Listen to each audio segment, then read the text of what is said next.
Hello everyone, this is Ghanshyam Kumar. Welcome back once मोर।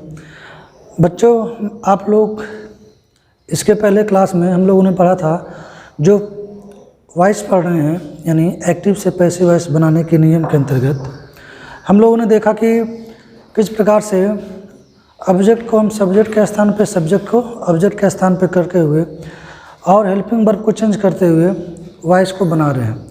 जिस कड़ी में हम लोगों ने continuous tense, present continuous tense तक को कवर किया हुआ था। आज हम उससे आगे बढ़ते हैं। आज जो उदाहरण आपके सामने प्रस्तुत होंगे वह प्रेजेंट परफेक्ट टेंस के हो सकते हैं, या अभी हम प्रेजेंट कंटिन्यूअस की कुछ चर्चा करेंगे, प्रेजेंट इंडेफिनिट की कुछ चर्चा करेंगे। जैसे हम लोगों ने पढ़ा हुआ था, अभी रिवीजन की कड़ी में चलते हैं। हूँ टीचेस यू मैथ, हूँ टीचेस यू मैथ्स, अर्थात तुम्हें गणित कौन पढ़ाता है। बच्चों, हिंदी के अर्थ में हम लोग न ध्यान दें। सर्वप्रथम हम ध्यान दें इसके स्ट्रक्चर को। स्ट्रक्चर में देखते हैं कि हमारा सब्जेक्ट है, जी हाँ है, वर्ब है, सॉरी सब्जेक्ट इसमें नहीं, यहाँ वर्ब है, ऑब्जेक्ट है, ये हमारा ऑब्जेक्ट 1 है, ये ऑब्जेक्ट 2 है। ठीक। अब आप देखेंगे कि क्वेश्चन वर्ड वाले जो एक्टिव वॉइस थे उन्हें हम पैसिव वॉइस में किस तरह से कैसे बदलते थे, और यहाँ जो हूँ दिया है, हूँ को बेसिकली दो तरीके से हम लोग बदलते थे या बदले या बदलना सीखे। पहला तरीका था कि जो क्वेश्चन वर्ड है उसी को हम उसके स्थान पे पहले वैसे ही लिख दें, हूँ। अब अगर ऑब्जेक्ट को यहाँ ला रहे हैं तो हो जाएगा, इसके अनुसार हो जाएगा आर, हूँ आर। ऑब्जेक्ट ला रहे हैं तो हो जाएगा यू। इसका थर्ड फॉर्म हो जाएगा टॉट,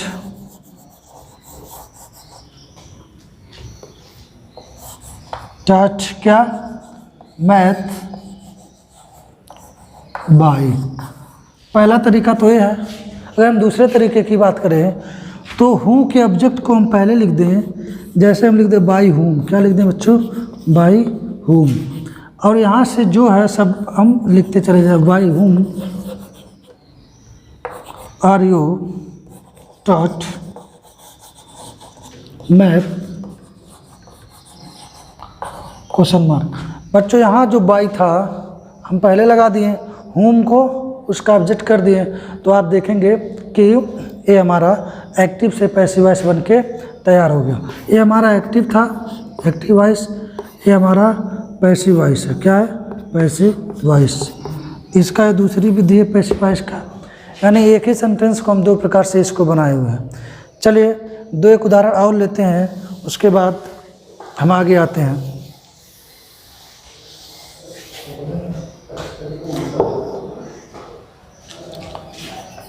जैसे देखिए, he is calling Mohan. Here, my friend Mr. Vinod Kumar, I think that he is very smart and attractive person.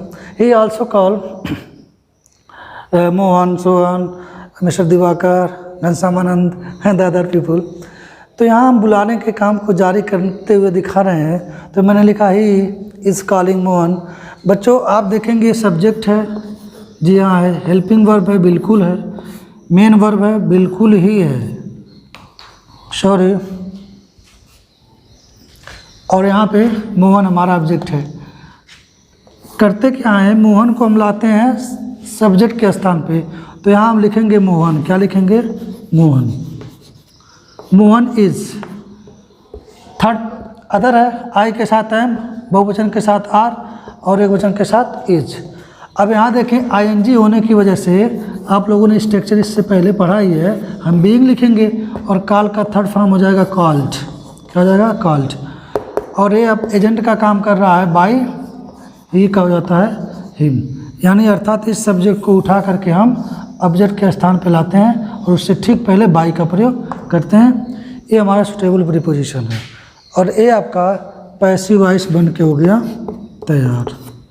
ठीक, इस प्रकार से कंटिन्यूअस को हमने सीखा, प्रेजेंट को सीखा। चलिए अब हम आगे बढ़ते हैं। अब पढ़ते हैं प्रेजेंट परफेक्ट कंटिन्यूअस के एक दो उदाहरण। बच्चों अगर आप अच्छी तरह से प्रेजेंट इंडेफिनिट को सीख लें तो हेल्पिंग वर्ब ही इंक्लूड करना है, हेल्पिंग वर्ब को हटाना है, हेल्पिंग वर्ब को लगाना है, और आप पाएंगे कि छोटू ध्यान दो, जो मैं पढ़ा रहा हूँ ध्यान दो, ध्यान से पढ़ो, तो आप पाएंगे कि आप बहुत ही आसानी से कोई भी सेंटेंस आपके सामने है उसका पैसिव वॉइस बना लेंगे। किस सेंटेंस का पैसिव वॉइस नहीं बनता इसके बारे में हम लोगों ने चर्चा कर लिया था कि ऐसे सेंटेंस जो इंट्रांजिटिव वर्ब हो या फिर ऐसे सेंटेंस जिनमें इंट्रांजिटिव वर्ब हो उसका हम पैसिव वॉइस नहीं बनाते हैं।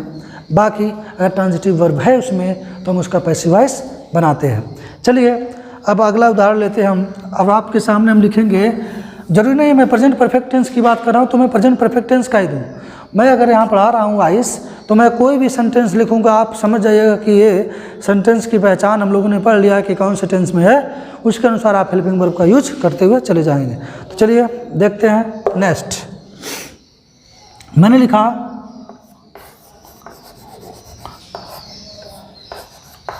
Rama has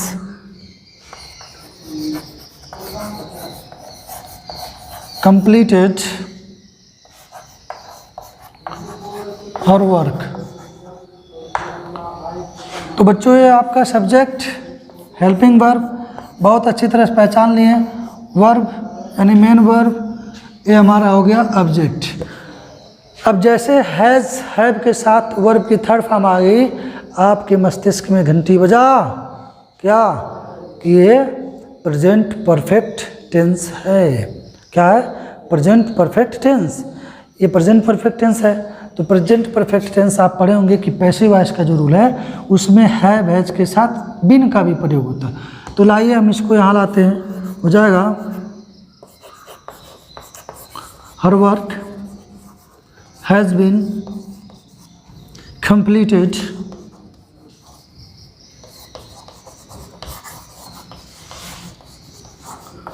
by Rama. ठीक, अब आप पाएँ कि एक्टिव वॉइस ये पैसिव वॉइस बन के तैयार हो गया। चलिए ऐसे बहुत से उदाहरण अगर हम अपने सामने प्रस्तुत करें तो कहीं ना कहीं आसान होगा बनाना। अब इसके साथ दो एक उदाहरण और लेते हैं दूसरे टेंस का। टेंस कौन सा आप समझ जाएंगे। अगर मैं लिखूं ही टुक फूड, सॉरी बच्चों, ही टुक फूड अर्थात उसने भोजन किया। अगर ये हो तो आप देखेंगे फूड ये इसका ऑब्जेक्ट है, तो इसको लाते हैं लिखते हैं द फूड। अब आप सोचेंगे यहाँ द फूड लिख दिए, अगर आप यहाँ द नहीं लिखेंगे तभी सही है, the food.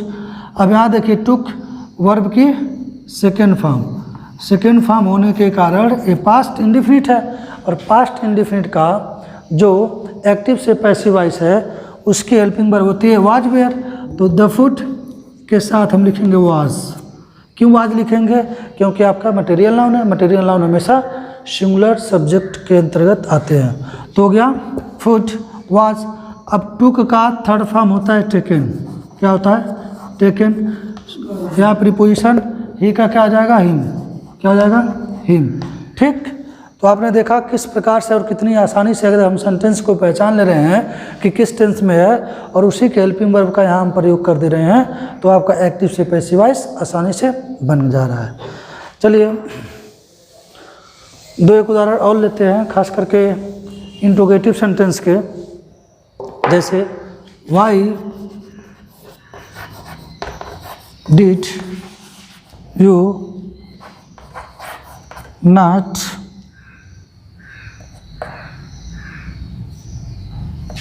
Why did you not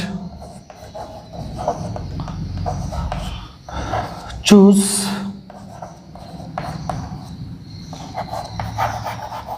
your option?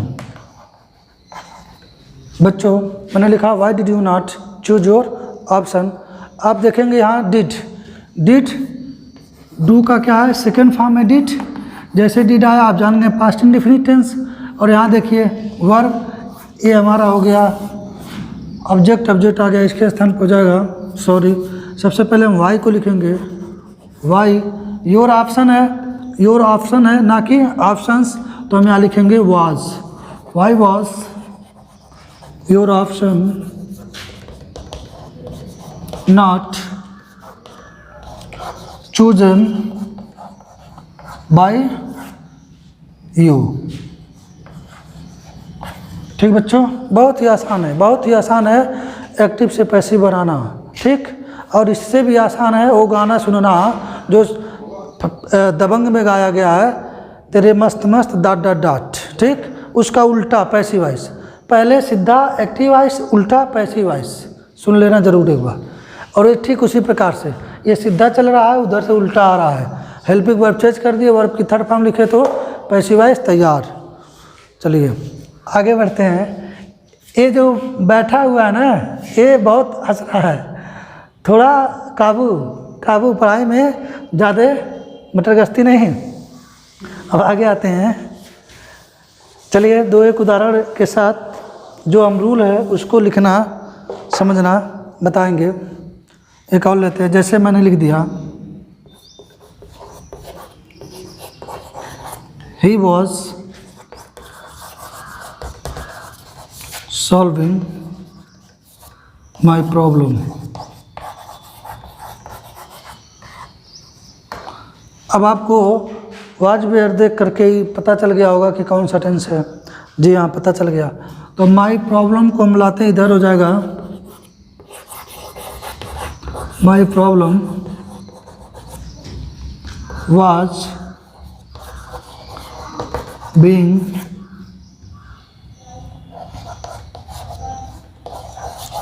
Solved by him. ठीक, इस प्रकार से आप इसको भी आसानी से बना पाएंगे। चलिए बच्चों, ऐसे अब कोई भी हो, अब ऐसे एक एक दो दो उदाहरण देने में काफ़ी आसानी से आपको समझना भी आ रहा होगा। लेकिन अब हम जो रूल्स आपके सामने प्रस्तुत करेंगे, या जो रूल आपको दिख रहा होगा, रूल आपका कुछ इस प्रकार से है। यदि, शायद आप पढ़ भी पा रहे होंगे, यदि एक्टिव वॉइस की बनावट, तो ध्यान दो, यदि एक्टिव वॉइस की बनावट सब्जेक्ट मॉडल प्लस वर्ब की फर्स्ट फॉर्म, सब्जेक्ट मॉडल यानी modal verb, subject modal verb plus verb की फर्स्ट फॉर्म प्लस ऑब्जेक्ट और बाद में कोई भी रिमेनिंग वर्ड हो, अगर ऐसे हो तो, अगर एक्टिव वॉइस की बनावट ऐसी हो तो, चलो एक बार मैं आपके सामने है, यहाँ लिख भी दे रहा हूँ अपने हैंडराइटिंग में, subject plus modal plus verb की first form plus remaining word हो तो। ठीक, तो ये हो गया। तो पैसिव वॉइस की बनावट, तो पैसिव वॉइस की बनावट, अब देखिए ऑब्जेक्ट आ गया इसके स्थान पे, तो ऑब्जेक्ट यहाँ लिखा हुआ है, ऑब्जेक्ट प्लस चेंजिंग वर्ब। अब चेंजिंग वर्ब मतलब क्या है, चेंजिंग मॉडल। अब वहाँ मॉडल को चेंज नहीं करेंगे, जैसे इसके पहले हम पढ़े हुए थे, तो हमारा वही मॉडल रहेगा, तो हो जाएगा ऑब्जेक्ट प्लस मॉडल, उसके ठीक बाद बी, फिर वर्ब की थर्ड फॉर्म बाई प्लस, अब यहाँ बच्चों हम बाई बोल रहे हैं तो बाई नहीं होकर के सुटेबल प्रीपोजिशन उसको समझिए, उसके बाद एजेंट, फिर बाद में रिमेनिंग वर्ड या रिमेनिंग वर्ड के बाद जो भी कुछ बनता है एजेंट। ठीक, तो एक बार और रूल समझ लीजिए, यदि एक्टिव वॉइस की बनावट subject plus modal plus verb की फर्स्ट फॉर्म हो तो पैसिव वॉइस की बनावट object plus modal be plus verb की third form suitable preposition plus agent, यही होगा। चलिए उसी चीज़ को मैं यहाँ लिख दे रहा हूँ। तो ऑब्जेक्ट, ऑब्जेक्ट कौन, जो ऑब्जेक्ट यहाँ है उसी को हम लाएंगे यहाँ, प्लस यही modal plus be plus verb की third form plus suitable preposition plus agent. ठीक, यही होगा। समझ में आ गया इतनी चीज़। चलिए अभी जो रूल्स आपके सामने मैंने दिखाया है आपको दिख रहा होगा, अब इसी रूल्स का दो एक जैसे लेते हैं, फिर कहानी को आगे बढ़ाते हैं, फिर कौन से रूल होंगे वो आपके सामने प्रस्तुत किए जाएंगे। ठीक, चलिए बिना समय को बर्बाद किए हुए हम लोग जैसे समझते हैं इससे संबंधित। बच्चों अब जो हम मॉडल पढ़ रहे थे, मॉडल क्या, जैसे अगर मैं कहूँ अब उसमें पूरा टेंस जो हमारा फ्यूचर टेंस बचा हुआ था हम उसकी भी बात कर लेंगे, इसी मॉडल में हो जाएगा। तो पहले देखो कैसे, जैसे अगर मैं लिख दूँ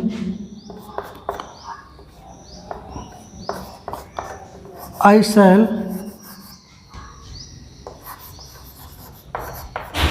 learn my lesson tomorrow.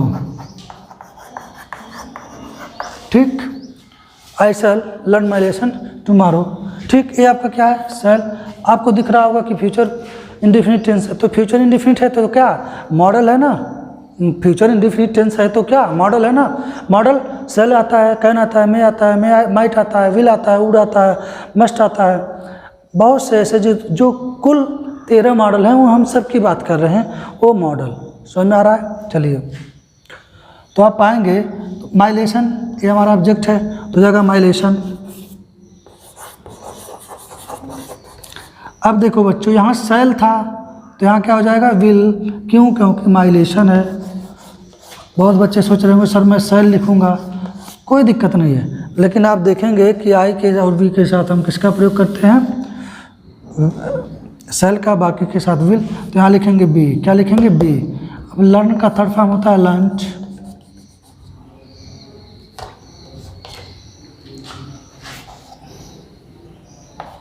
Bye me tomorrow.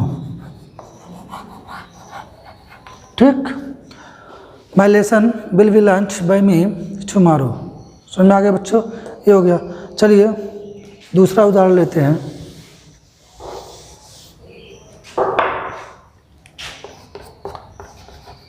I can speak English. ठीक, अब यहाँ अगर हम बनाएंगे तो इसको लाते इसके स्थान पर हो जाएगा इंग्लिश, क्या हो जाएगा English can be spoken by me. ठीक, बहुत ही आसान है, बहुत ही आसान है इसको बनाना। चलिए तो एक और देते हैं।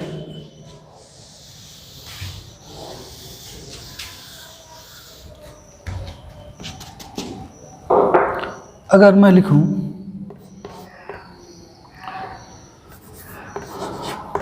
We should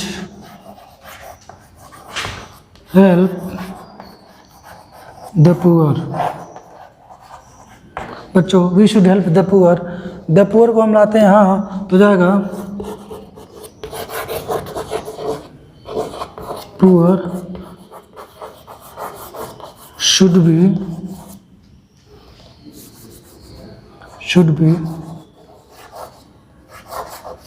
helped by. बच्चों अगर हम वहाँ वी है अस लिखें या ना लिखें तो भी सही है, बाय अस। ठीक, क्यों, क्योंकि जनरल सेंस में किया जा रहा है, तो ये भी बोल सकते हैं the poor should be helped, the poor should be helped, अगर बाय अस लिखें या ना लिखें। ठीक, तो अगर बेसिकली देखा जाए तो हम जब जनरल सेंस की बात होती है तो वी, पीपल, समवन, इन सब का प्रयोग एज ए सब्जेक्ट रहे तो हम बाय के साथ उनका प्रयोग नहीं करते हैं।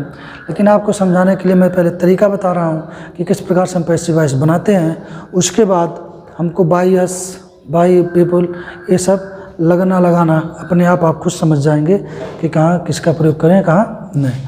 तो चलिए we should help the poor, इसका बनाए the poor should be helped, इतना आप कर सकते हैं। बाय अस मेरे द्वारा यानी सभी लोगों के द्वारा। तो अगर हम यहाँ पर इसका प्रयोग ऐसे ना करें, फिर स्टॉप कर दें, तो भी ये वाक्य गलत नहीं होगा, अर्थात ये वाक्य सही होगा। इतनी बात क्लियर हो गई। चलिए हम आगे बढ़ते हैं।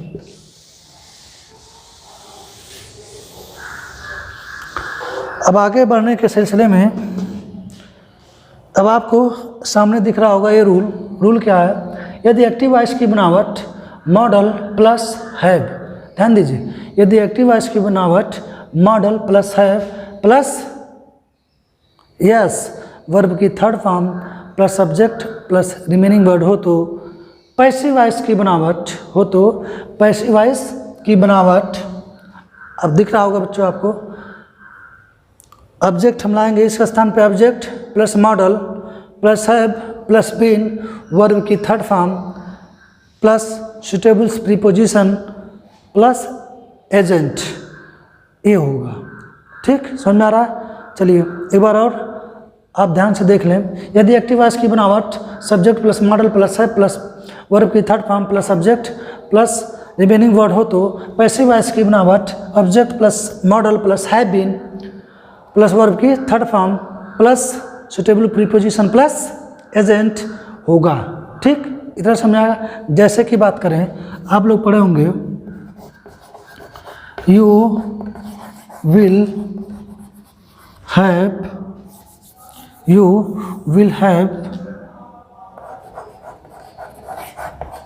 met your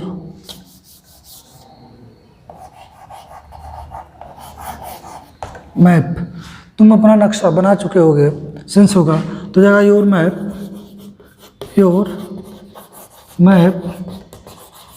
will have been made by you. अब बच्चों जो आपको ऊपर स्ट्रक्चर दिख रहा है, क्या ऊपर जो स्ट्रक्चर दिख रहा है ये एक्टिव वॉइस पे बेस है? बिल्कुल है। पैसिव वॉइस पे बेस है? बिल्कुल है। तो आपको कहीं ना कहीं लग रहा होगा कि जो कुछ भी हमने रूल्स आपको प्रोवाइड कराए या फिर जो कुछ भी रूल्स आपको बताए हैं वह उस पर मैच हो रहा है कि नहीं हो रहा है। तो आप कहेंगे सर हो रहा है। चलिए इतना समझ में आया। अब आगे बढ़ते हैं, दो एक उदाहरण और इस पर ले लें। क्यों छोटू? चलो। कितना पढ़ा है तुम्हें हम, फिर भी ऐसा लगता है कम, चाहे तुम्हें आए ना कुछ और छोटू, पढ़ना है मेरा तेरा काम। चलो गाना बहुत हो गया, कुछ करते हैं अपनी बातें। चलो एक उदाहरण और लेते हैं। जैसे मैंने कहा Rama will have done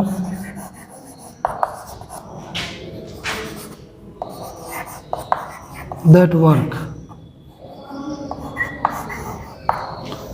Rama will have done that work.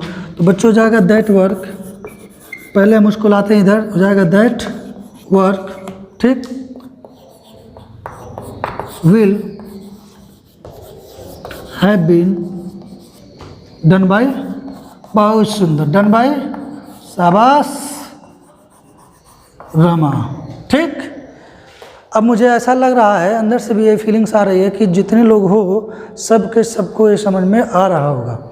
Otherwise अगर कुछ ना समझ में आ रहा हो तो एक बार और पूछो, नहीं समझ में आ रहा है तो बार बार पूछो, और फिर ना समझ में आए तो जो कुछ भी वीडियो अपलोड है पीछे से देखो तब समझ में आएगा। ठीक, कहानी को आगे बढ़ाते हैं।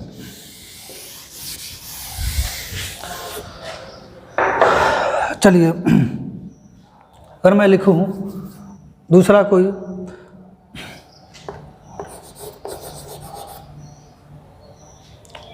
यू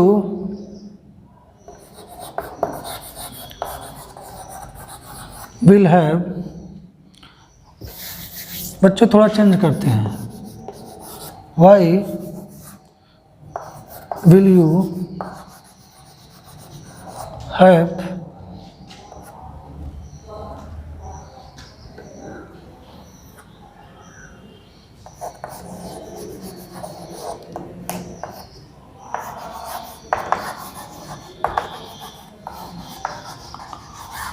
कुछ भी लिख दो, कुछ भी लिख दो समझने के लिए। ठीक, बशर्ते जो रूल्स हैं उसका अनुसरण होना चाहिए। तो मैंने लिखा why will you have taught him English, तो मैंने वाई पहले लिखा, बहुत सुंदर लिख दिया, यस बिल्कुल सही। मैंने विल भी लिखा एंड देन ही को इधर, हिम को इधर लाते हैं जगह ही, और फिर लिखेंगे हैव। बच्चों यहाँ ही हैज नहीं करना है, ही हैज नहीं करना है, ध्यान देना। अगर आप ही हैज कर देते हैं तो वाक्य हो जाएगा गलत, वाक्य क्या हो जाएगा गलत। आपको है भी करना है, ठीक। बीन टॉट इंग्लिश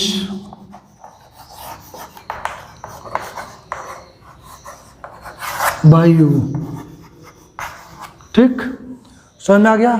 चलिए, आशा कर रहा हूँ कि ये जो 2 रूल्स अभी आपको दिखाया गया है ये आप अच्छी तरह से समझे होंगे, ठीक। अब आगे बढ़ते हैं इसका या इससे और भी जितने रूल हैं हम उनकी बातें कर लें, ठीक। जैसे बच्चों जितनी भी कड़ी को हम पीछे से आगे जोड़ते हुए जा रहे हैं, या यूँ कहें जैसे जैसे हम आगे बढ़ रहे हैं तो जो पीछे की कड़ी है वो एक दूसरे से कहीं ना कहीं जुड़ते हुए जा रही है, ठीक। तो आप यह तब समझेंगे जब पिछली कड़ी या फिर यूँ कहें जो पिछला स्टेप है, पिछला रूल्स है, उसको आप भली बात समझ पा रहे होंगे। अदरवाइज़ आप पाएंगे कि हम पढ़ाते हुए जा रहे हैं, कहीं ना कहीं आप में कोई गलतियाँ हो रही हैं। जैसे मैं रिवीजन क्लास में कुछ ऐसे ट्रांसलेशन सभी को दिया था, बहुत से बच्चे उसका रिप्लाई भी कर रहे हैं, खुशी हो रहा है देख करके। लेकिन इस चीज़ का थोड़ा बहुत दुख है कि बच्चे जो भी रूल्स हमने समझाए या पिछले टेंस के सभी वीडियो को ना देखते हुए वो खुद से संबंधित जितना भी ज्ञान था अपने आप को दिखाने के लिए गलत रूल्स का ही प्रयोग करके, गलत मीनिंग्स का प्रयोग करके उसको करते चले आ रहे हैं। बच्चों मीनिंग्स, एक शब्द के कई मीनिंग्स हो सकते हैं, ठीक है, लेकिन हमारा जब helping verb, subject, main verb में इस सब में गलतियाँ होती है तो ये कभी भी माफ़ करने योग्य नहीं है। कहीं ना कहीं हमें कमियां हैं, उसके सुधार करेंगे। सुधार कैसे करेंगे? हम फिर से रूल्स को सही से पढ़ेंगे और ख़ुद कई उदाहरण बना करके उस रूल को अप्लाई कर करके उसका हिंदी से अंग्रेजी में रूपांतरण करना सीखेंगे। और जब सीख लेंगे तब से कहीं ना कहीं सही होगा। और कुछ बच्चों को ये लग रहा होगा कि सर ने कहा था मैं रिप्लाई दूंगा, रिप्लाई नहीं दिए, ठीक है। अब मैं मतलब इसको पढ़ाने के बाद अगला जो क्लास होगा रिवीजन का ही सलूशन होगा, रिवीजन का जो सलूशन होगा। हालांकि मुझे पहले ही उसको अपलोड कर देना चाहिए था, लेकिन मुझे ये नहीं पता था कि रिस्पांस जो कुछ भी आएगा इतना अच्छा नहीं आएगा जितना होना चाहिए, ठीक। तो उसके लिए आप लोग इसके बाद वाले वीडियो में ज़रूर पाएंगे कि आपको मिला हुआ नज़र आएगा। चलिए हम अगले रूल की बात करते हैं। अगला रूल जो आपको दिख रहा होगा इस समय आपके स्क्रीन बोर्ड पर, वो है क्या है बच्चों? यदि एक्टिव वॉइस की बनावट, यदि एक्टिव वॉइस की बनावट सब्जेक्ट, यदि एक्टिव वॉइस की बनावट subject plus is am are plus 2, बच्चों ध्यान देना, is am are plus 2 plus verb की फर्स्ट फॉर्म प्लस ऑब्जेक्ट हो तो पैसिव वॉइस की बनावट, पैसिव वॉइस की बनावट object plus changing helping verb plus 2 plus be, plus क्या? बी प्लस वर्ब की third form plus object plus etc, sorry plus suitable preposition, उसके बाद एजेंट। ये रूल आपको समझ में आ गया होगा। बच्चों कुछ समय पहले आप ध्यान दीजिए, मैं आपको एक रूल समझाना चाहता हूँ।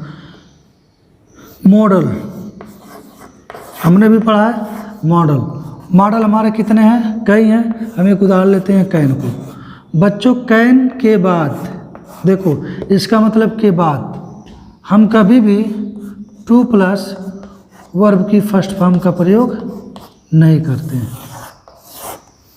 ठीक। वर्ब की फर्स्ट फॉर्म का प्रयोग नहीं करते। लेकिन अभी जो कैन का प्रयोग है, इस स्थिति में हम लोग अगर इस एम आर, जो रूल आपको सामने दिख रहा होगा, सॉरी नहीं दिख रहा होगा, अब यहाँ मैं लिखूँ जो इस एम आर के बाद अगर यहाँ 2 है, के बाद क्या है? 2 है, तो आप कैन के बाद 2 का प्रयोग नहीं होता, लेकिन वर्ब की फर्स्ट फॉर्म होती है। समझ में आ रहा ना क्या कर रहा हूँ? कैन के बाद 2 का प्रयोग नहीं होता, वर्ब की फर्स्ट फॉर्म होती है। तो आप लोगों ने पैसिव वॉइस में कैन के बाद बी पढ़ा, कैन के बाद क्या पढ़ा? बी। तो यहाँ देखिए 2 दिया हुआ है, वर्ब की फर्स्ट फॉर्म दिया हुआ है। रूल में आप देख सकते, सॉरी नियम में जो रूल्स आपको ऊपर दिखाई दे रहा है, तो जब इसका पैसिव बनाएंगे तो a is am are according to the subject हम यूज करेंगे, ठीक है।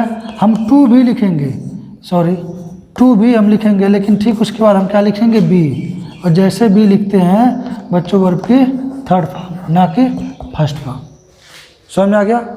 इसी रूल को हम दूसरे तरीके से भी लिख सकते हैं या समझ सकते हैं, जो ऊपर आपको दिख रहा है कि यदि सब्जेक्ट हो, क्या हो, सब्जेक्ट हो is am are plus infinitive, क्या हो, इन्फिनेटिव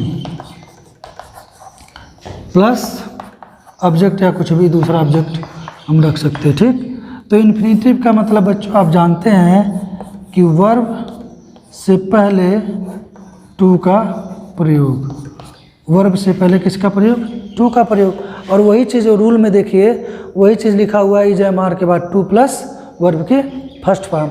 कहीं ना कहीं दोनों चीज़ें एक हैं, कहीं ना कहीं दोनों चीज़ें क्या हैं, एक हैं। समझ में आ रहा कहानी ने। और जो बहुत से ऐसे रूल्स हैं जो आपको बारीकियों समझाना है, बारीकियों को बहुत धीरे धीरे, लेकिन समय के अभाव में हम लोग समझ नहीं पा रहे हैं। लेकिन आने वाले समय में प्रत्येक चीज़ हम बारीकियां से समझने की कोशिश करेंगे। अभी जो बेसिकली चीज़ें या बेसिक चीज़ें हैं हम उसको प्रस्तुत करना या समझना सीख लें, वही ज़्यादा है। तो एक्टिव वॉइस की बनावट is subject plus is am are plus to plus verb की first form plus subject plus it is सी हो। तो पैसिव वॉइस की बनावट object plus changing helping verb plus to plus be plus verb की third form plus suitable preposition plus agent होगा। जैसे उदाहरण लें, I am to wash my clothes, ठीक। पैसिव वॉइस बनाए तो जाएगा माई क्लॉथेस, बहुवचन होने के कारण are to be washed by me, by me, ठीक। बहुत ही आसानी से आप इसको समझ पा रहे होंगे और आशा कर रहा हूँ बना भी पा रहे होंगे, ठीक। इससे संबंधित जितने भी आपको क्लास वर्क या होमवर्क या यूँ कहें कि एक्सरसाइज के लिए देना है, अभी आपके सामने प्रस्तुत करवा दिया जाएगा कंप्यूटर महाराज के द्वारा, और बहुत ही आसानी से आप उसको कर पाएंगे। चलिए, अब जहाँ हम लोगों ने ये रूल्स समझा बच्चों, अब जो रूल्स आपके सामने दिख रहा है थोड़ा सा चेंजिंग देखिए। यदि एक्टिव वॉइस की बनावट, यदि एक्टिव वॉइस की बनावट subject plus was verb plus to plus verb की first form plus subject plus etc हो, तो पैसिव वॉइस की बनावट object plus changing helping verb plus to plus be plus verb की third form plus suitable preposition plus agent होगा। उसका एक उदाहरण ले लेते हैं। जैसे मैं कह दूं you were to do this work, ठीक। अब हम लाते हैं इसको उधर, तो जाएगा दिस वर्क, क्या हो जाएगा, this work was to be. बहुत सुंदर, शाबाश। सबसे पहला जवाब पिंकू का आया, पिंकू बहुत अच्छा जवाब, शाबाश। टू बी अब डिड का, सॉरी डू का थर्ड फॉर्म होता है डन बाय यू। समझ में आ गया। बहुत ही आसान है बच्चों समझना, यदि हम बारीकियों को ध्यान से समझते हुए चले। अगर आप वीडियो पूरा देख रहे हैं तो ठीक है, बीच में स्किप कर दे रहे हैं, छोड़ दे रहे हैं, मन भटका रहे हैं इधर उधर, तो आपको समझ में आने वाला कुछ नहीं है, ठीक। चलिए एक रूल और समझा दें आपको, फिर आगे बढ़ते हैं।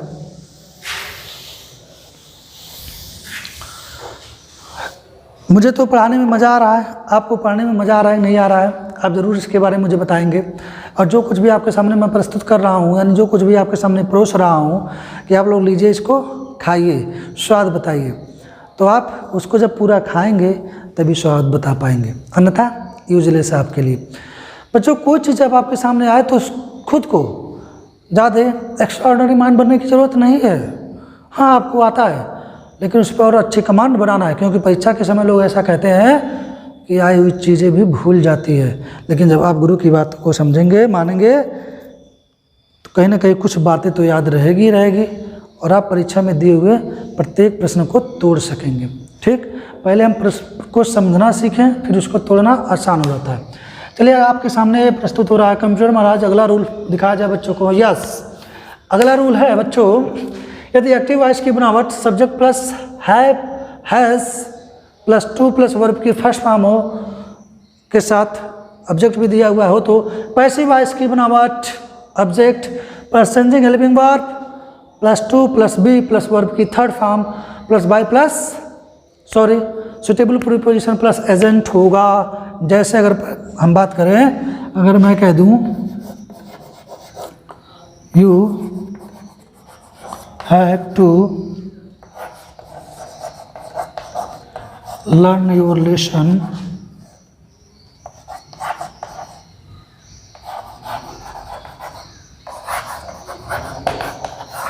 डेली, अगर यही आपके सामने हो। अच्छा, इसका अगर हम क्वेश्चन वर्ड बनाएं तो क्यों नहीं बन सकता है? जो रूल्स हम पहले अप्लाई किए हैं क्वेश्चन वर्ड में, वही रूल यहाँ भी अप्लाई करेंगे। ठीक है, चाहे क्लोज इंडेड हो, चाहे निगेटिव आ जाए, कोई भी चीज़ है। और निगेटिव आ जाए तो कैसे होगा? चलिए उसका उदाहरण हम इसके बाद दे रहे हैं ताकि आप समझ लीजिए, नहीं तो क्या पता चले मैं तो अफर्मेटिव बताते जा रहा हूँ और आपके पास इतना भी माइंड न काम करे कि आप निगेटिव इंट्रोगेटिव बना नहीं पाएँ, तो गड़बड़ हो जाएगा ना कहीं कुछ छूट जाएगा। तो चलिए हम उसको आगे प्रस्तुत करते हैं, लेकिन इसके पहले हम इसको सॉल्व कर लेते हैं। तो ये हो जाएगा योर लेसन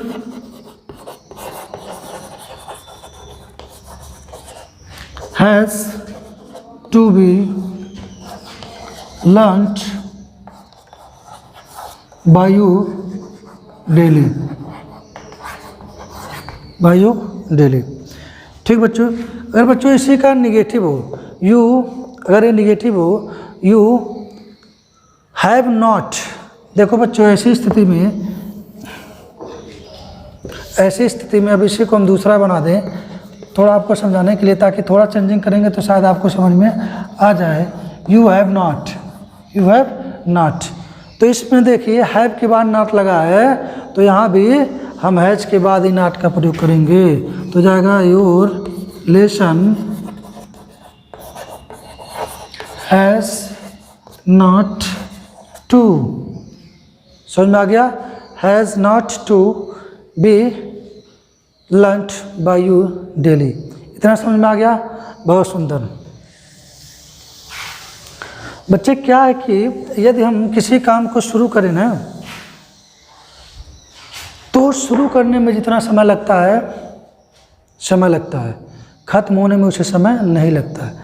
यदि हम इस प्लेटफॉर्म पे एक भार या यूँ कहें एक लक्ष्य, ऐसा लक्ष्य लेकर के उतरे हैं जिससे कि आप लोगों को कुछ गेन हो सके, फ़ायदा हो सके, तो सिर्फ शुरुआत करने की देरी थी, समाप्त होने की देरी नहीं है। और आप पाएंगे कि before examination you will be totally maintain, yes, just like a computer की तरह आप अपने आप को खुद को नियंत्रित में पाएंगे, मेंटेन पाएंगे, और पाएंगे जो कुछ भी प्रश्न की भाषा है, जैसा भी प्रश्न पूछेगा मैं आपके सामने वो भी रखूँगा आने वाले वीडियोज़ में। धीरे धीरे हम उसको पढ़ते हुए आगे बढ़ेंगे। चलिए ये था। अब बच्चों इससे संबंधित और से रूल्स हैं, लेकिन और रूल हम बाद में पढ़ेंगे। इससे संबंधित है, यूँ कहे इसको क्लास वर्क ही समझिए। आपके सामने देखिए ये जो बुक्स आपकी हैं, जैसे कोई एक्सीलेंट है, राजीव प्रकाशन की बुक है, कोई और भी है, उस सब का कम से कम मैं यहाँ आपके सामने रख रहा हूँ। कुल कितने? 5 एक्सरसाइज। तो पहला एक्सरसाइज आपके सामने देखिए ये है, इसको आपको एक्टिव से पैसिव में चेंज करना है। कंप्यूटर में आज पहला एक्सरसाइज प्रस्तुत किया जाए। जी हाँ, देखिए पहला ये है, ये टोटल आपको करना है, ये टोटल आपको करना है। और ठीक इसके बाद मैं अगले वीडियो में इसका सलूशन भी बताऊँगा। कुछ लोग व्हाट्सएप कर रहे हैं, गलत हो जा रहा है, तो व्हाट्सएप पे रिप्लाई करना थोड़ा कठिन दिख रहा है। मैं देखना चाहता था कि क्या आप लोग एक्टिव हैं कि नहीं।